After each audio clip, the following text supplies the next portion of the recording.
就来请收看咱的新闻。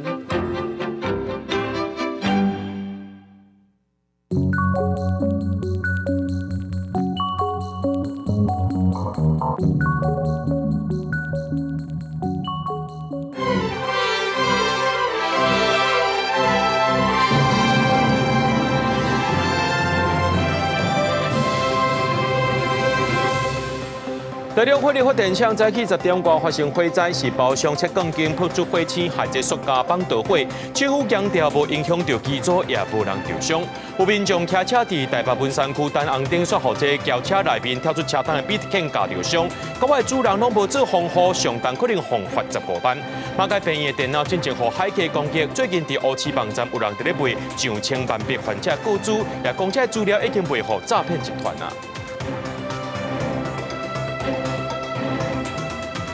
各位观众朋友，大家好，欢迎收看3月7日 AM 新闻，我是嘉豪。讲到这台中的火力发电厂早起10点外发生火灾，警方表示讲，这是内面正在进行新起的向天然气计划海水通道工程，包厢伫咧7公斤的时阵，却喷出火星，害这塑胶棒就来导火啊！也强调讲是无去影响机组，也无人受伤。不过讲到这站意外呢，是这个月来第2站导火事件，台电也讲因会要求报销。乌安特别请假天边，火势看起来真惊人。工程人员惊甲赶紧导火，也赶紧通报消防队。火势蛮大的，就是一开始呢，因为有风势的助长，那整个浓烟事实上这个工地都是一个塑胶模板跟帆布火警发生地点就伫台中火力发电厂，7日早起10点左右，消防人员接到通报，赶紧出动6车14人到场拍火，好佳在差不多半点钟内就受到控制。原来这是中火厂区内底咧进行新起燃气计划去海水渠道的工程。台电表示，会引起火势是承包厂商切更紧的时阵，火车引导塑胶模板造成，不影响整体的稳定供电，然后。我们的相关的人员呢都没有相关的那个受损的一个情形。那设备的来讲话，电厂这边的设备都有没有相关的一个受损？中火表示一切正常运作。不过，顶个月13，中火4号机发生过火警，不到一个月，中火就发生2件。另外，七大屏东恒春的第3核三厂也因为冷却水塔管路切割，喷出火车造成火灾。短时间内，台电就发生3件火灾，公安也备受外界质疑。台电也表示，虽然对特殊场所时间有要求，不过也是有改善空间。那现场如要有防火毯的隔离，那另外一个要有监视员的部分，那这个部分因为要进入到我们一个相关事故的一个调查的程序，要求所有的工地都进行相关的改善检讨了。另外，对承商的管理，还有落实施工安全措施跟通报，还有强化那个防火管理的教育训练，这个大概都会持续去做这样。中会表示，虽然要求加强施工 SOP， 不过承包厂商是不是落实，还阁进一步确认。台电也表示，对场内施工的承包厂商会加强要求，就进行内部检讨，避免阁发生公安事件。记者综合报道。讲到这攻击性真强的比特犬，进前就捌甲人架甲重伤，对111年3月开始呢，就袂当饲啊。也毋过一寡比特犬是进前就有民众饲的。昨民众伫咧赛车伫台北文山区等红灯的时阵，想袂到这车通出来拍开，伊饲的比特犬就跳出去，架这骑奥多巴的民众。也因为这个赛车的主人无做好防护，上当可能会罚到15万。也若这只有攻击性的比特犬，这动保处目前还阁伫咧评估讲要安怎处理。为头前监视器会当看到停单红灯的乌色的车，正边后壁车窗有穿蓝色雨衫骑机车的人，所来车窗拍开，一只狗仔跳去甲骑机车的人，为后壁车行车记录器。影片4秒的时阵，狗仔跳出来甲骑机车的人，这个骑机车的人到尾倒伫涂骹，饲主虽然伫10秒了后，甲狗仔扭掉的，不过狗也是假安安，搁开10多秒，狗仔才完全放开。本所于2014年3月6日8时21分许接获119转报称60岁男子遭狗咬伤，犬只自后座车窗跳出，造成该名骑士腿部受伤。中会发生代志的万美街2段，伫辛亥国小地下停车场前，受伤的查甫人的机车也个雨伞拢还阁留伫原来所在。询问附近的店主，无人看到狗仔攻击的事件，不过伫同一路口等红灯骑机车人讲看起来真恐怖。车主也很怪，为什么都没有把它就是做一个安置的措施抓好？对啊，其实蛮衰的、其实蛮衰，他只是乖乖在旁边等车而已。对啊，超可怕。所以你以后会尽量保持安全距离。台北市动保处证实，攻击犬是彼得犬，有宠物登记，晶片记录是9岁，互狗仔为车内跳出来咬人，那是依照台北市动保处理条例，在运猫狗仔无采取有效防护措施，罚2000至1万；那是依照动保法攻击性宠物出入公共场所无采取适当的防护措施，罚3万至15万。我们还没有评断，要等我们市政比较齐全之后，了解再决定我们应该怎么处罚。因过彼得犬攻击事件真多，搁发生驾驶民众的意外。111年3月开始已经禁止饲，不过禁用进前都有伫饲的狗仔，会当透过登记继续饲养。动保处表示会赶紧调查，收集事证。那是家伤人的彼得犬是不是会没收？目前还搁伫评估。记者综合报道。美国未来国防部处长柯博兹伊就呼吁台湾讲，这军事费用要增加到 GDP 的10%。那一间亚洲时报道讲，台湾会向强迫买更较侪美国的军事武器。咱的国防部长郭立雄就表示，台币的军售案将内部感觉讲，这美国是卖一寡无需要武器予咱台湾。咱的国防预算目前是遵照着总统指示，以 GDP 3%做目标。去到无啥物人知的屏东三军联训基地，国军最近在做新型拖式2比飞弹的测试射击，虽然无法度看到，但是当感受到震撼。目前台湾开台票118亿外，甲美国采购1700粒拖式2比新型反装甲飞弹系统。不过最近美国准国防处长柯博兹发为台湾国防预算的经费应该到 GDP 的10%，因为日经亚洲讲咱国恐惊方必在提悬对美方的军购，内部贸易失衡，不是因为战略需求。台美在进行这些相关的这些所需要筹购的武器方面，我从来没有感觉到说美方是故意要塞一些我们跟防卫作战时期不需要的武器。国防部长郭立雄强调讲，台美双方都有共同利益，都是用实力来协助战争的发生。国防部上新公布，侦找到5架次中国军机、6架次的中国军舰，尤其有11粒这么济的空飞机轨啊。或者苏浩宏分析，无排除中国利用当天的风向鸟带做认知战。中国外长王毅猜测对连带2,500号国旗和台湾主权的问题回应，那外长林佳龙嘛随反击。台湾地区在联合国的唯一称谓就是中国台湾省。联合国2758号决议文，它只处理了中国代表权，没有去提到台湾。为什么中共这么样的积极，想要去扭曲2758号的决议文？是因为它如果台湾被它解释成是中国的一部分，那台湾的问题就是内政问题，台海就变成内海。他就可以对台湾呢来这一个并吞。林佳龙强调，中国的扩张是威胁全球民主国家的团结，反对中国单方面来改变现状。天台参加国际组织，尤其美国众议院的委员会通过未基时台湾法案，支持台湾加入国际货币基金 IMF。 It is absurd for the institution to exclude an economic powerhouse like Taiwan. 共同提案的共和党议员金永玉强调讲，台湾是美国前10大贸易伙伴之一，有全球第5大外汇储备，台湾经验值得参考。记者综合报道。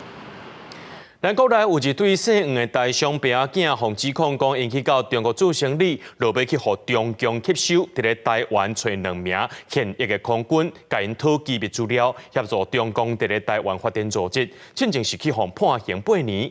那这2名军官呢，也互依照贪污顶罪判刑5年8个月和5年10个月。讲到这2个军官呢，去互这利益怪气，交真侪届汉光演习，啊个营区设施等军事机密文件，而且因也有签这效忠主管书，换21万甲10万块。经过台南高分院经一审审理，判刑5年8个月和5年10个月，褫夺公权4年。最高法院进前也驳回因的上诉。讲到咱的台积电扩大对美国的投资，总统赖清德强调无受到美国压力。那行政院长杜永泰也讲，这关键技术会一定留伫咧台湾。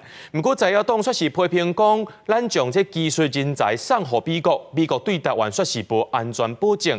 国防部长郭立雄就强调，台积电扩大美国投资，袂影响到台湾地缘政治的重要性。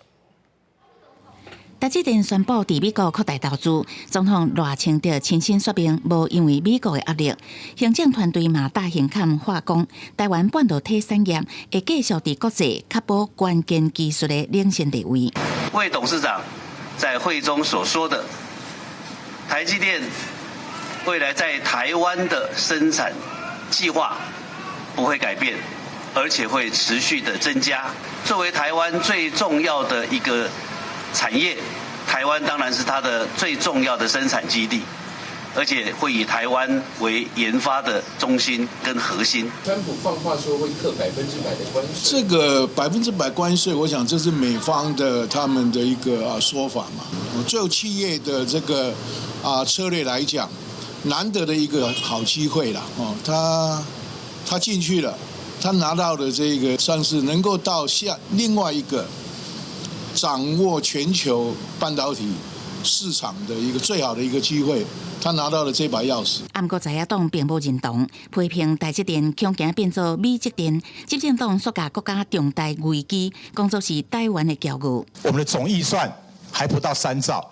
就是表示这一次增加的这个金额就已经超过了我们1年中央政府总预算的规模。台积电每年的投资以未来这个4年，大概有60%的经费都是在美国，另外还有德国跟日本，扣掉之后，只有剩下25%是在台湾，这对台湾当然是有影响的。今天我们把台积电送给了美国，那么台湾的安全承诺在哪里？看起来好像是欢送台积电，而且呢是丧事喜办。自己作为台湾的国会议员，删减国防预算、冻结国防预算，都是史上最高，前所未见。每天在弱化自己的国家防卫能力，反而去要求美方或是台积电来负起保卫台湾的安全保证。这是什么样子的怪逻辑？对于台积电去美国投资，是不是会间接降低台湾伫地缘政治的重要性？国防部长顾立雄嘛表示，台积电去美国是壮大台湾，不是下弱台湾。公视新闻采访报道。来看这条新闻，定定讲这生理人喙是何蕊蕊。高雄南仔坑这高台地区呢，受到这台积电设厂房顶基地影响，新建案是一直咧杀出来。最近有一个建案，除了讲因较挖进这台积电含科技园区，甚至这广告搁再讲8分钟就当行到捷运支线预定 P12站。这公辩会是认为讲，这捷运的支线呢，目前也搁伫咧审议，也无公布这预定站的地点，认为这建商含广告公司是广告无老实，甲因罚60万。来高雄南仔坑高台地区这块呢，因为台积电规划设厂加捷运这个议题影响，附近建案真济，四界拢是建案的广告。其中这个现建中的建案6万多，互公民会认定广告无实在，分别对建商约定建设罚40万，工程广告20万。这2家公司在广告上面刊载了8分钟步行到捷运只限预定 P12站，涉及到广告不实。经过公民会讨论之后来予以裁罚。建商广告讲8分钟会当行到捷运支线预定地 P12站，不过支线还搁咧做可行性研究审议阶段，市政府嘛无公布站点的预定地。目前离建案上近的站点是红线油厂国小，也是南仔坑的科技园区站，行路爱40分。对于广告无实在，互人怀建商出稿前无做回应。建商不就是这样子吗？有一点议题，然后他们就开始炒作。我觉得这种都只能参考而已啊，不是我现在说什么离台积电在他旁边，就他在桥头。甲建案的优势摕来做广告，定定有。不过专家嘛讲，广告应该符合事实。建商对于广告的内容应该符合事实的状况，针对计划中或原理中的捷运计划路线，应该避免列入广告中，以免有广告不实之余。广告凸显地点优势，也是利便会当有效吸引民众翕顺。专家提醒，民众若是对广告内容有疑虑，会当上网络查证，也是翕顺有关单位，避免发生买厝的纠纷，影响权益。记者综合报道。新闻咧报拢袂惊，敢是别人家囡仔拍袂疼。这台中有一个公共幼儿园的主任洪检举讲，伊会挑工甲囡仔椅踢好倒，关门去夹囡仔的手。幼儿园表示讲，已经接到通报，等来调查。那教育局也要求讲，停用主任接受调查，连另外一件收费争议做伙移送侦办。穿红衫的国姓园长拖一名学童入去教室，去家长指控不当管教。伊也曾经甲同事伫咧办公室起冤家，摔电脑的设备。伊2018年伫咧台中某公幼发生这2件争议事件了后，去调到乌日这间公幼担任主任，没想到又搁涉嫌虐童，民代接到检举批评欺负包庇。有小朋友被老师假手指头，把椅子拖掉，让小朋友跌倒在地上，还有就是故意把椅子翻倒，重点是连续3天。这种老师还可以在我们台中市的教育界生存，我就感觉到很奇怪了。拉小朋友的手，然后去做说这样子可能会夹到手，所以我们是觉得这样不是很恰当，所以我们就赶快通报。校方证实，国姓主任顶个月17，以私将一名幼童的手放伫咧拄拖门边，搁再关门，造成手部挫伤，也有超工将椅也冰倒，互小朋友绊倒，马上来通报教育局。刚月24，函请学校停聘，已经启动调查。2月24日函请学校将该师停聘，目前加速调查中。另该师还是有其他违规事项，加减其相关事证，已请地检署查办。他蛮热心的而且因为我们有托育还是什么家长比较有托育上的问题，他也很热心帮助我们，疑惑压抑的。其他的家长听到消息，感觉真意外，甲伊平常时热心的印象有出入。台中市教育局是表示，2018年这2件案件拢有对郭姓老师各记一届新届行政处分。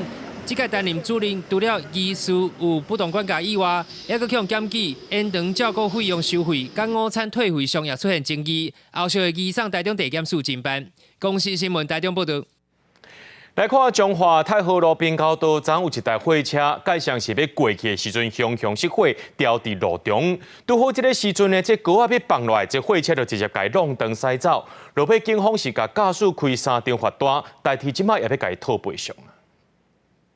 民众的行车记录器翕到滨高道顶头停一只白色货车，驾驶落车甲长期铁路栏杆捡起来拼起后倒，就随驶车做走。车落这件事故，有民众看了感觉有影含糊。地点伫彰化市的太和路滨高道，为监视画面来看，白色货车驶到半路，熊熊伫滨高道停落来。尾啊，滨高道的号志咧弹啊，铁路栏杆也已经放落来。驾驶煞继续驶，停咧黄色绑仔线顶头，加载无发生事故。应该是要车先开走啦，搁当啊扣机安尼受危险嘛吼。伊讲弄的身吼，哇，遐火车慢慢来身吼，我超落吼，造成更搁大的灾害。警方已经找到迄个驾驶，驾驶讲，迄当时因为车辆操作不好势，车才会伫滨高道熊熊停去。行经肇事地点因操作不慎与铁轨上起火，待发动离开时，遮断杆刚好放下，导致货车车斗勾到遮断杆断裂。这个驾驶除了牵涉撞入滨高道，还有5年来无驾照驶车2届以上的记录。除了警方要甲开3张罚单，代替也要甲讨赔偿，追究相关责任。公视新闻综合报道。全观众朋友来看过这新闻，讲到这美国的中东特使，伊就表明讲，当咧安排后礼拜伫咧沙烏地阿拉伯，要甲这烏克蘭的高層來會談。烏克蘭總統澤連斯基也講，後禮拜一呢就出發去訪問沙烏地阿拉伯。羅西亞總統普丁是強調，任何的和平協議，攏需要保證講這羅西亞會當有久長安全。伫咧美國甲烏克蘭元首會談講甲無爽快散會了，兩個國家的關係即馬閣出現希望。美國總統川普的中東特使魏科夫雖然講，美國甲烏克蘭的官員後禮拜可能伫咧沙烏地阿拉伯會談，目標是建立和平協議的架構，並且達成初步的停火。President Zelensky sent a letter to the president. I think the president thought that it was a really good, positive first step, and from that.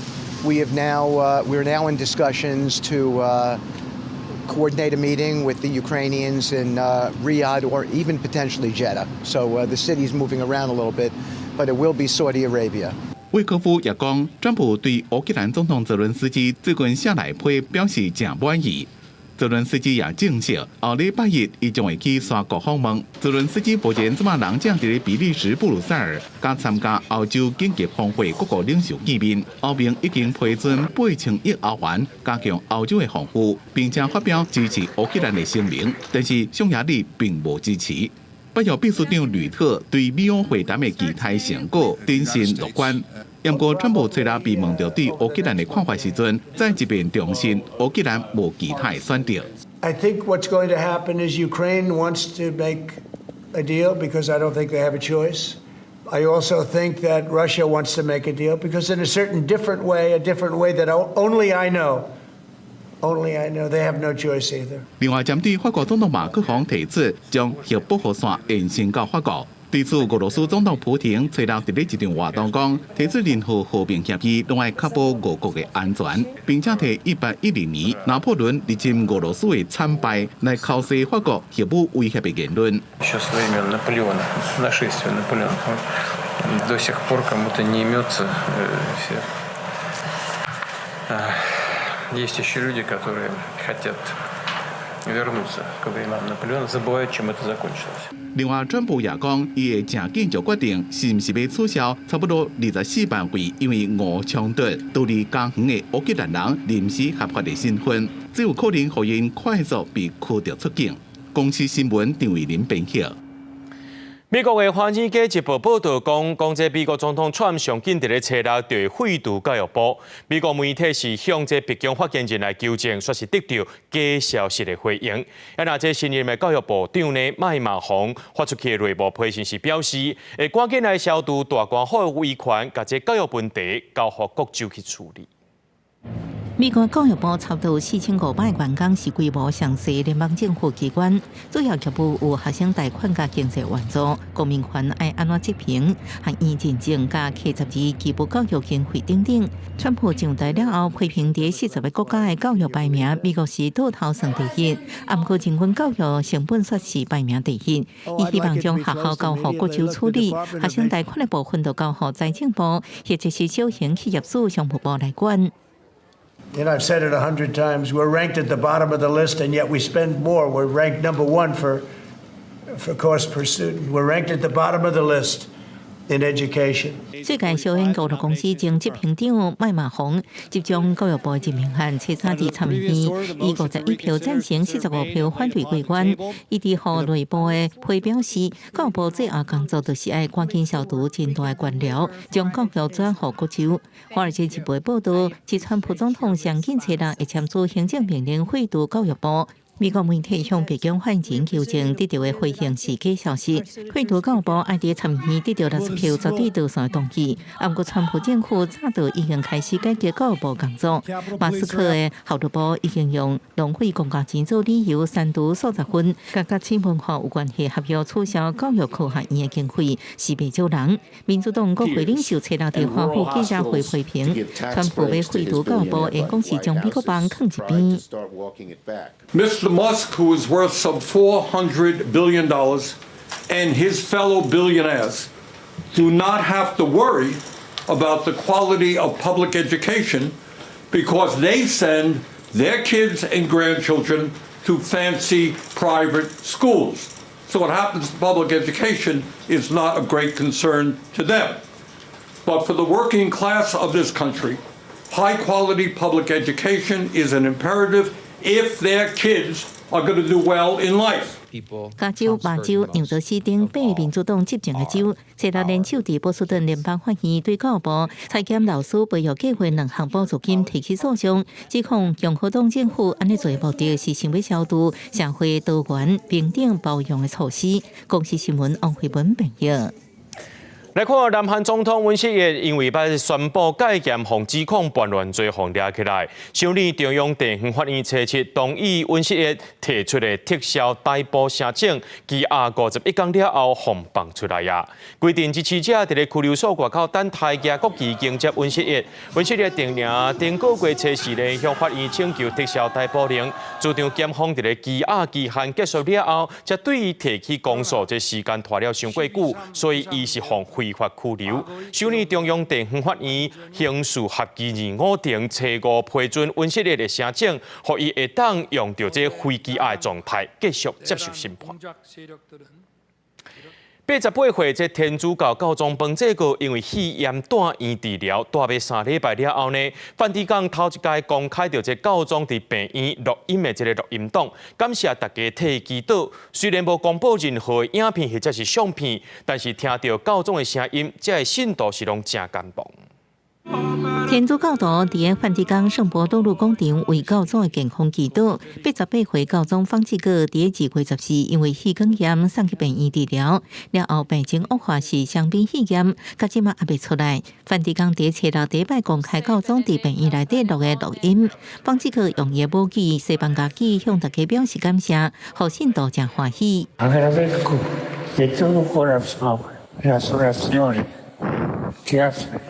por mi salud desde la plaza. Los acompaño acá. Que Dios los bendiga y que la Virgen cuide. Gracias. 无到30秒的录音，教宗的声音有关系就，毋过真清楚。梵蒂冈伫7日声明表示，教宗伫7三接受2摆气管镜检查，清除内底的大量痰，二是吸挂高流量上述鼻管，暗时困的时阵会继续用非侵入性呼吸器治疗。虽然方济各的心脏油脂甲血液指标拢稳定，毋过健康状况依然真复杂，今下暂时脱离呼吸危机。A me di sentire la voce del Papa è sempre un'emozione, adesso ancora di più perché visto le sue condizioni come stanno, abbiamo tutti quanti pregato sperando che arrivi presto. 梵蒂冈每2日会公布一摆教宗目前的病况，毋过为2月14开始，无搁发布任何教宗的相片、影片。医生表示，方济各无进一步的呼吸道危机，伊一摆公布病情是测白。公司新闻新竹陪朋友。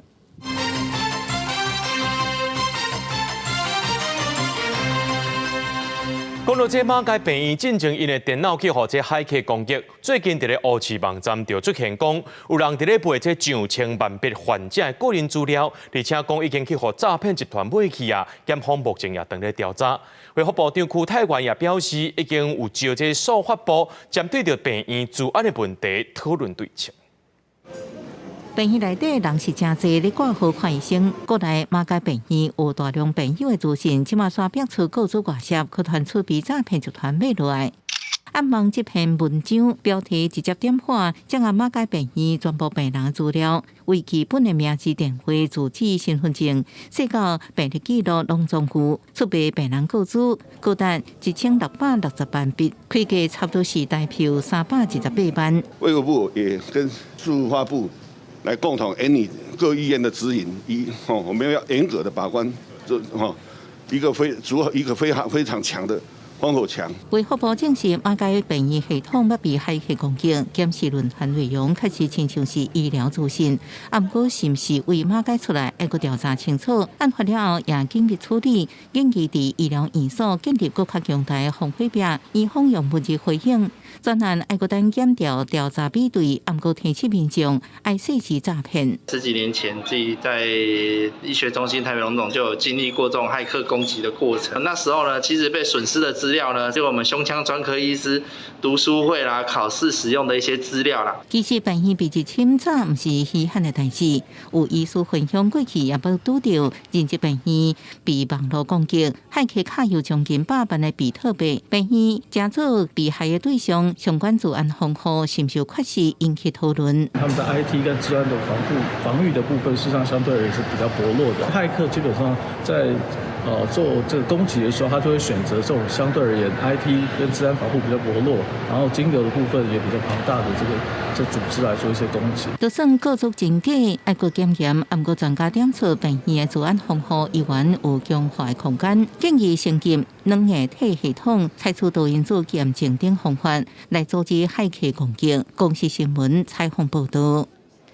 目前，咱国内这下性别者若准备改变性别登记，就要提出讲，因有提掉性器官的医疗证明。就民间团体今去到监察院陈情，讲这内政部这条规定呢，已经违宪，所以拢唔修正，要求就要改调查。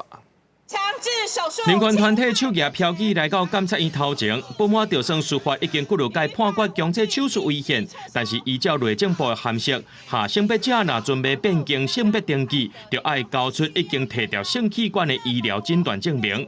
人权团体不满这款吞大人权、身体权、健康权的违宪规定，内政部到今还阁唔修正。确实应该要监察委员帮忙。告诉我们的内政部说，不要再违法违宪了，赶紧把这个函释撤销。潘立明表示，第一件宣告强制手术违宪的小议案到今已经3年半，内政部也是唔肯撤销函释。面对地方行政机关的函询，也是回应讲，依照已经违宪的函释办理。讲白了，就是把这个锅甩锅给地方的基层的户政机关。这其实根本就是内政部的怠惰卸责哈。人权团体指出，台湾下性别社群大约有1/4是非自愿性别，也就是无法度被定义是查甫也是查某。也若这非自愿社群内面又有将近8成是支持免做手术换证的。当台湾政府将一群人视为不应该生育的治理对象，我们凭什么说台湾是一个尊重人权跟自由的国家？也若内政部提前一天就发新闻稿表示，性别变更除了当事人个人身份转换，更加牵涉到社会群体。当然建议性别变更认定要走向法制化规范，日后也会配合法治办理性别变更登记相关事项。公司新闻综合报道。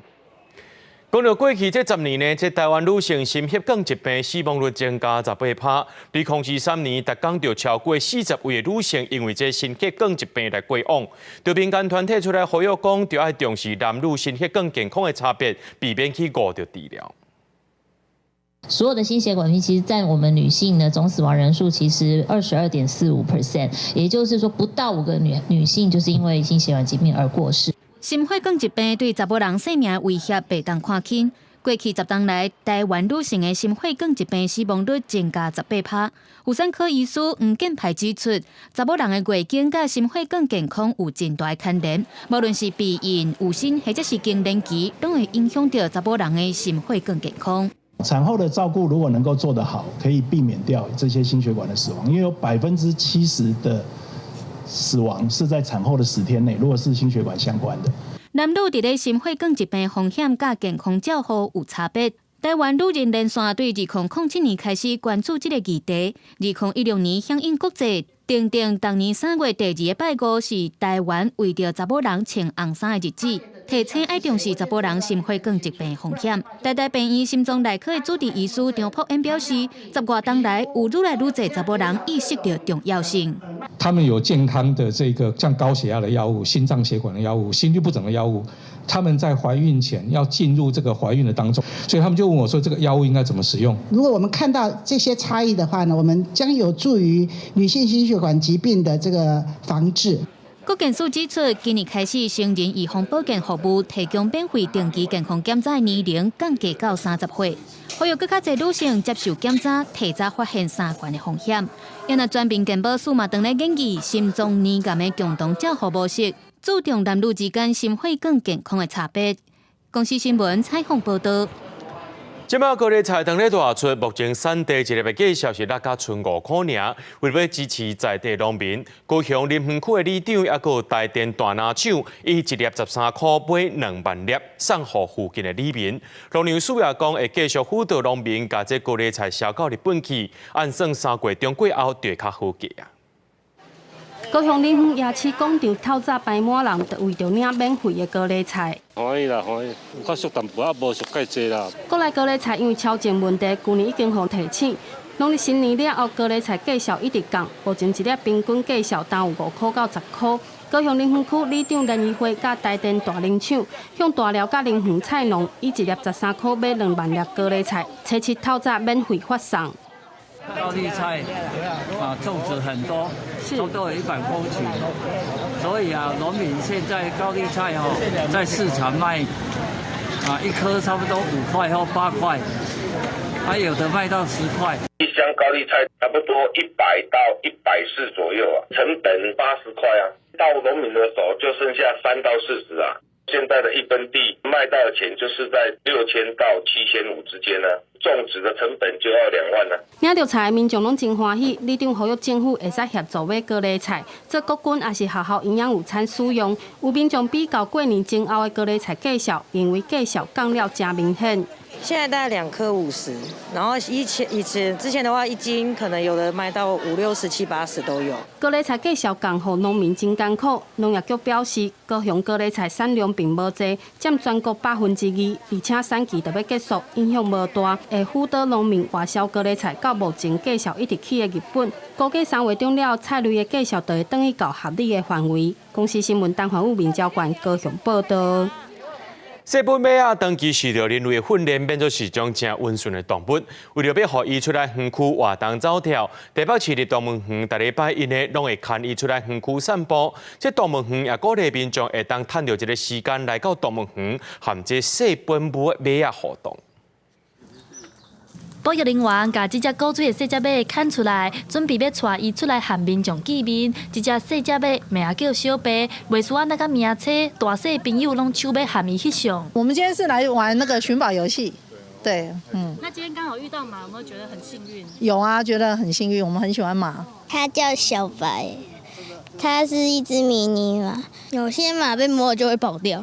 那它呢？它不会跑掉。互人放出来，细只马看起来真欢喜，佮用走的，甲保育人员带咧行。这是台北市动物园为着要互囡仔和游客会当接触到动物，每礼拜一拢会带细只马出来园区行踏。动物园讲细只马因为长期有接受训练，所以足温顺的。不过接触的时阵，嘛有爱注意的所在。那如果在保育员跟志工在现场协助的状况下，是可以对马进行一些比较温和的一些触碰，但是不建议从马的后面或者侧面直接去接近动物，因为有可能会太惊扰动物，然后导致于被动物踢这样子。除了放细只马出来和大小朋友互动，动物园嘛设一个快乐家庄，内面有饲鹅、鸭、鸡啊，透过互动，希望囡仔伫咧动物园嘛会当体验农村的生活。记者陈阿选、柯敏哲台北报道。来看这中华关上改新的人口统计，讲这2年减少3万多人，等于是1年就减一个乡的人口数。按算2年后呢，会无到120万人。学者是认为讲，这台中的交通、科技产业还有薪水啦，拢是比较较好的，这拢是搬出的原因。建议中华关政府发展科技产业，也要增加消费选择，才会当改变生活形态，有机会来做改善。车走的人哩哩啦啦，站前的楼梯明显感觉真稀微。刚才13000多人自吹乡是彰化人口上少的乡镇，民众讲当地工作机会少，缺少医疗资源，是人口外移的主要原因。工厂很少啊，对吧？年轻人要上班要什么，一定到外面去，最后就剩下的就是老的儿童他长大以后，他还会到他们父母那边上学，所以就剩下这样。人口年轻人都外移，然后都是住老人家，所以你要马上打电话叫年轻人回来也没有办法。所以看医生比较麻烦。对，看医生比较麻烦。盐水乡有那是彰化人口流失的一个乡，因为根据上新统计，到今年之月，彰化县总人口数是122万2781人，2年来已经落3万多人，员讲是1年落一个乡的人口数。那按呢推算，按算2017年全县全部110万人。学者认为，主要是中中已经是共同生活圈来往交通方便，加上台中科技主导产业的影响。彰化大部分还是传统产业。但是台中大部分是慢慢有一些是科技产业，尤其在中科。那在这情况之下，科技产业的薪资又比较高的部分，自然就会带动很多彰化的人口流动来这边哦。那我们彰化跟台中只是一水之隔，因为交通跟铁路方便，就业就学也方便，所以我们外移的人口大部分都迁到台中市，所以台中市的持续效应很显著。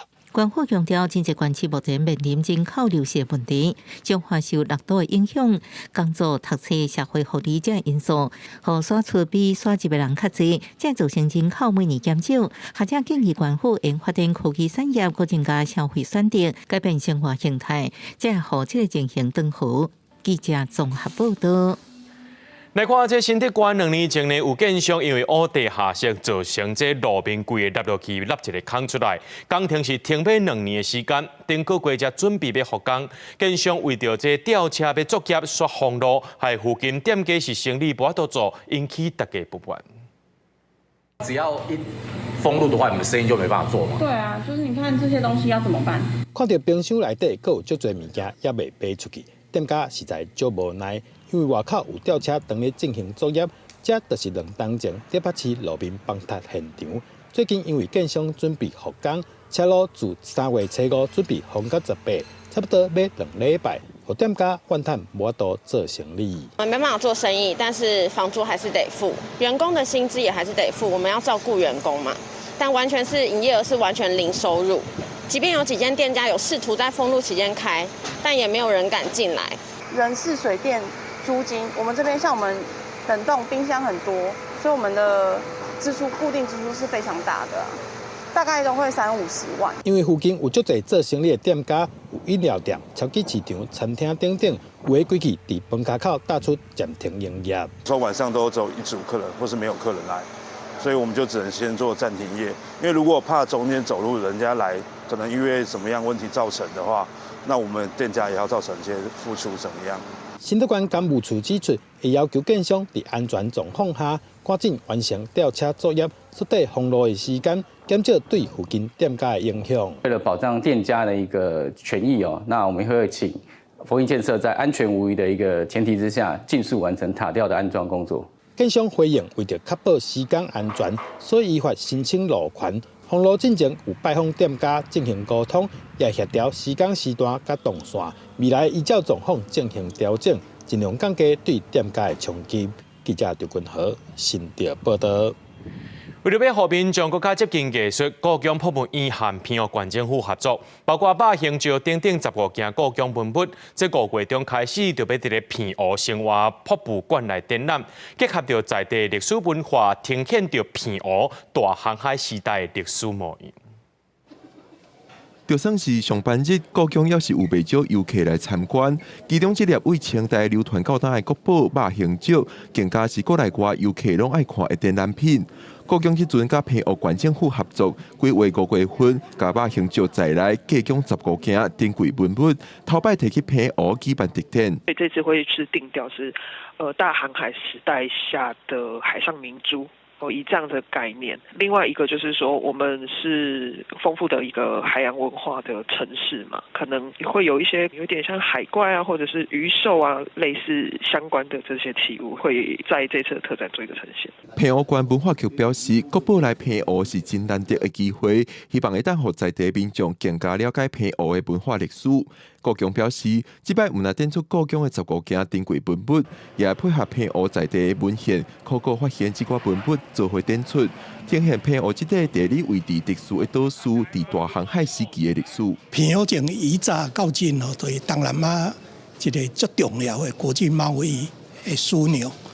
而且屏湖还有这特殊的自然景观，甲一寡很难得的一寡人文背景。还有蕴藏很深厚的历史因素，尤其对明朝的郑成功迄阵开始，屏湖就是中西方在航海时代里面非常重要一个航海图内底一个引导点。这摆特展5月17开始伫屏湖生活博物馆举办，会展出3个月的时间。故宫表示，这摆特展是故宫100年义庆当中故宫国宝出游期的活动之一。目前也当咧计划，要伫宜兰展出故宫的文物，希望让民众亲近历史甲艺术。记者郭文正准由台北报道。来看台东的关火站，为了要鼓励民众关火，英国就捌办过讲这关火送米送生活用品的活动，不过这效果是无讲介好。不过这摆呢是和这个行鸡肉业者合作，那阵关火500cc就送你一只鸡，吸引真侪民众去关火。初七透早，台东关火站客满，要拜关火人，因为这摆关火站甲行鸡业者合作，要送出100只行鸡予关火500cc的人。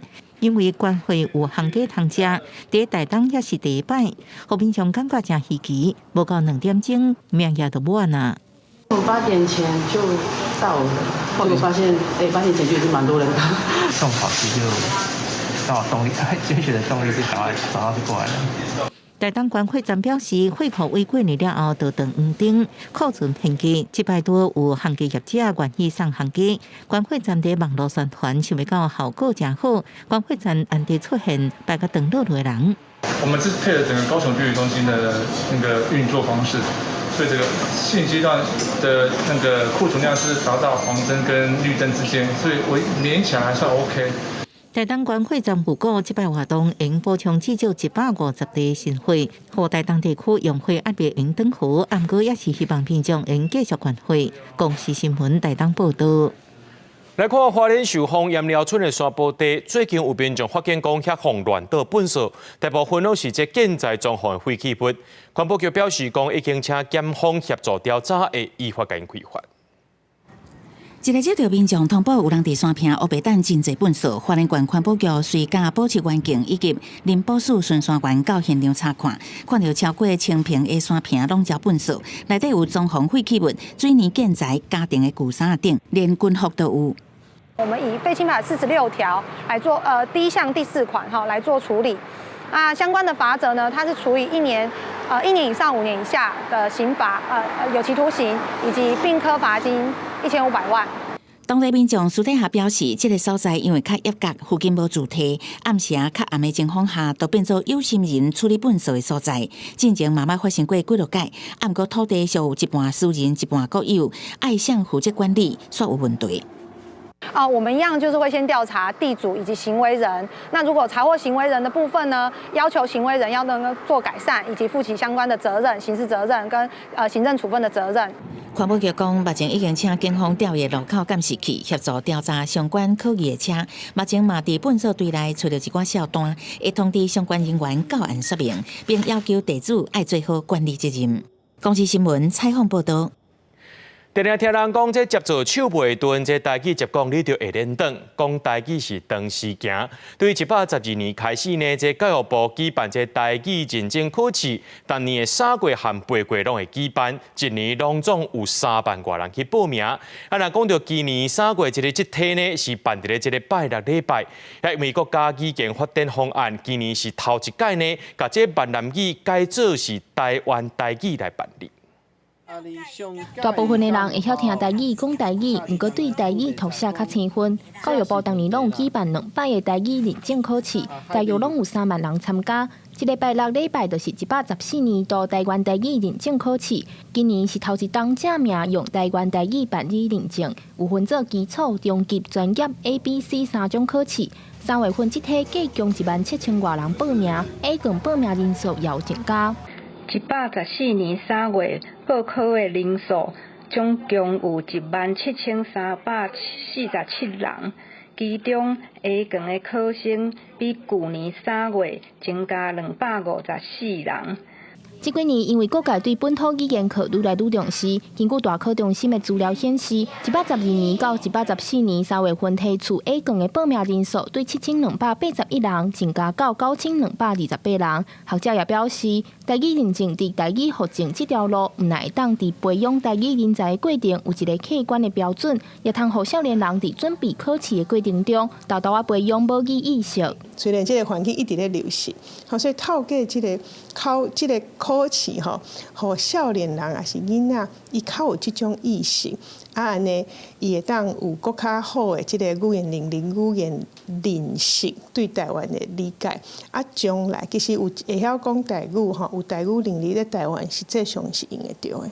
学者也讲，因为过去的国语政策致使台语互人打压，造成社会多尊华语，甚至看袂起母语，无重视母语。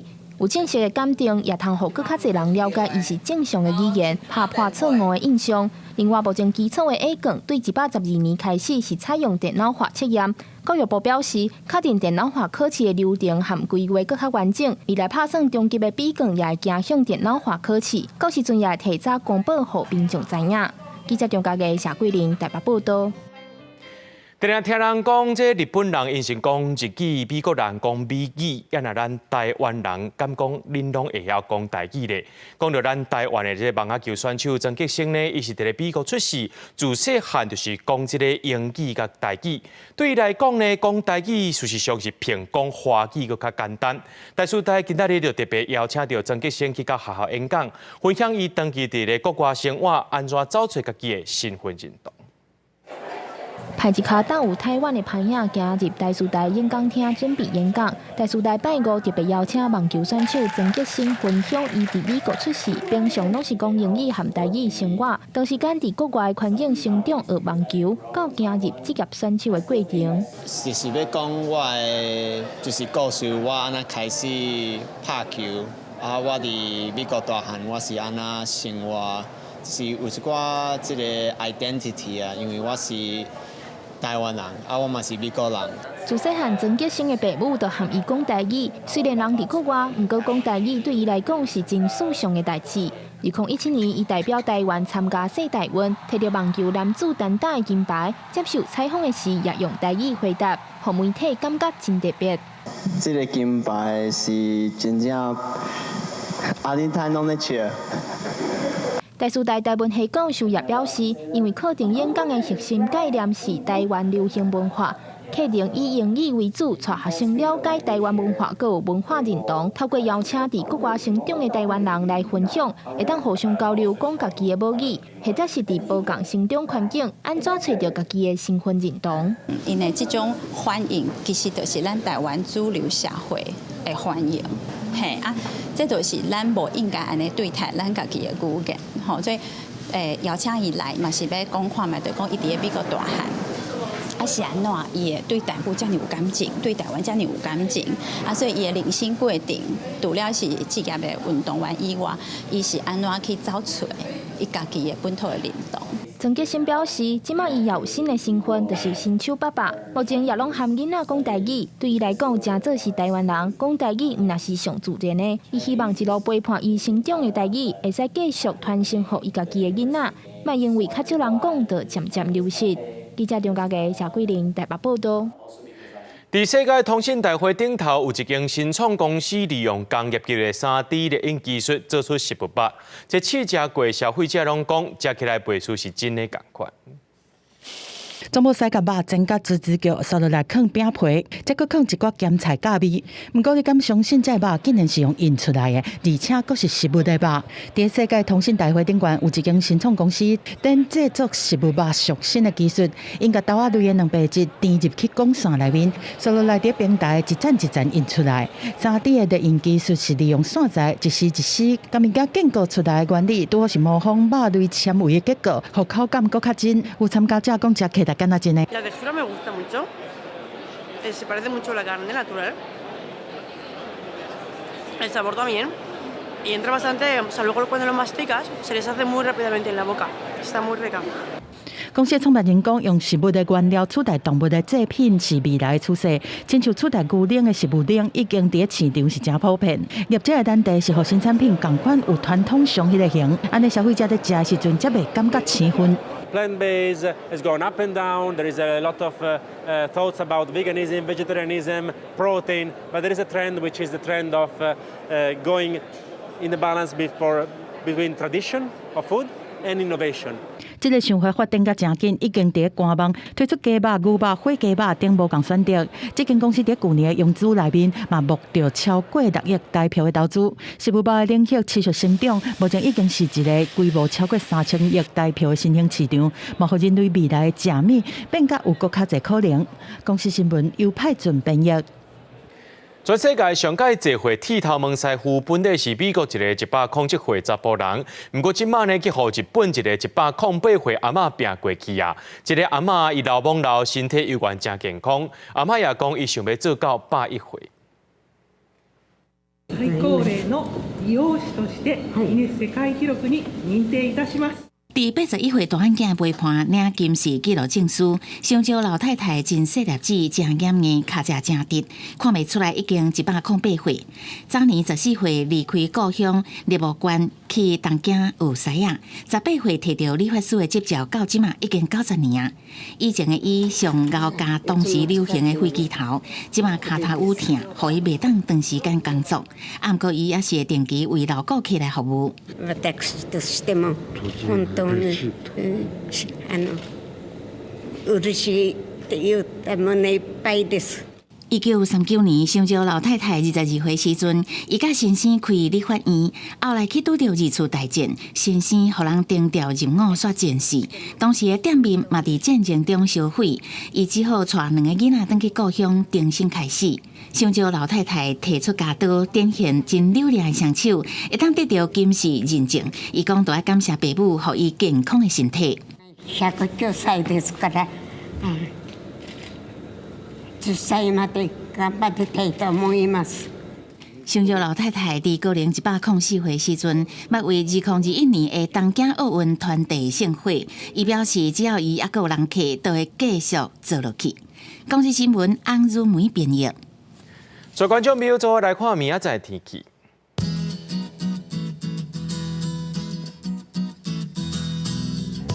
基隆台北汤圆新竹对13度到19度。苗栗台中彰化南投云林对13度到23度。嘉义台南高雄屏东对14度到27度。宜兰花莲台东对15度到25度。平湖金门马祖对8度到18度。还有未来3天的气象。